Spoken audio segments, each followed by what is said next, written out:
Ayan, this is the last part. Bali, may napansin pala ako. Buti na lang nakita ko agad. So, dito sa computation, this is 261,660. So, more than 250 siya.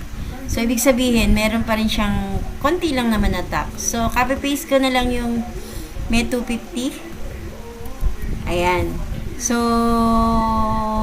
ayan yung tax niya. 1,749,000. So, because we already have our taxes, SSS, PhilHealth, Pag-ibig, yung pinakadulong gagawin natin is to prepare our entry. So, in every payroll, at the end of this, meron siyang tinatawag na entry. Ayan, yung entry na yan, ang tawag dito ay recapitulation. Okay, recap, parang ganon.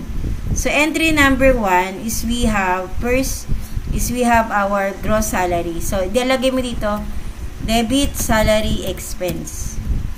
So, salary expense yan. So, ang pagkukunan yan is yung gross amount. Okay? Yung sa pinaka-total lang tayo titingin. Dito lang, sa total. Kaya, importante na na-compute pa rin natin yung total. So, ito ang pagkukunan natin ng ating gross salary. Okay, so yung first natin is equals to, and then kunin natin yung amount ng gross salary. Yan. Okay, and then credit, yan. Papasok na yung SSS, PhilHealth, Pag-ibig, and then we have the withholding tax payable. So, lahat ng yan ay payable kasi nanggaling sa tao. Kasi ibabayad din yan later ng employer sa mga agency or sa government agency. So, they are all payable. Pag-ibig, payable. Okay. And then, the last part is we have the net pay. So, yung net pay, yun yung binabayad sa atin. So, doon napapasok yung cash in bank. So, yun yung tamang entry na meron. So, we need to compute or we need to get the amount of the SSS. So, kunin natin amount ng SS. Enter. And then, we need to get the amount of the PhilHealth. And then, we need to get the amount of Pag-ibig. Ayan. So, Pag-ibig.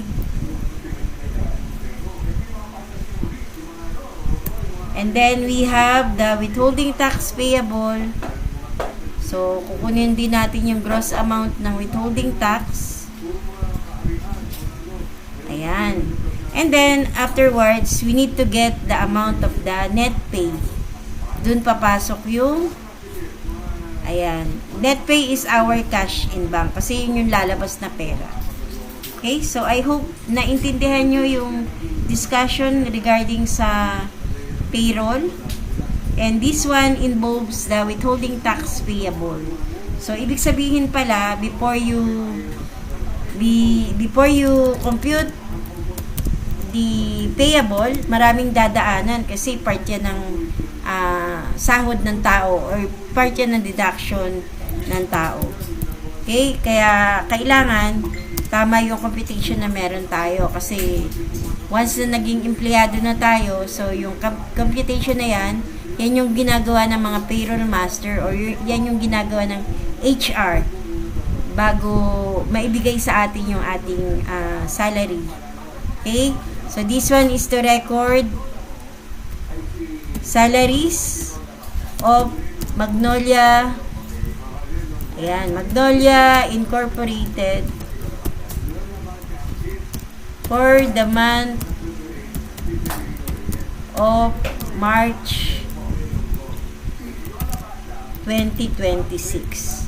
Okay? So, ganyan kahaba yung discussion natin regarding withholding tax payable. So, anyway, this coming Monday, ang discussion na natin ay income tax payable. So, I hope na naintindihan nyo yung discussion natin. So, even though hindi tayo nakapag ng actual class natin this week.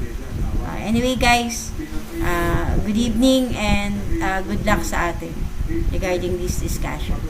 So, I hope na may natutunan kayo with our topic for today.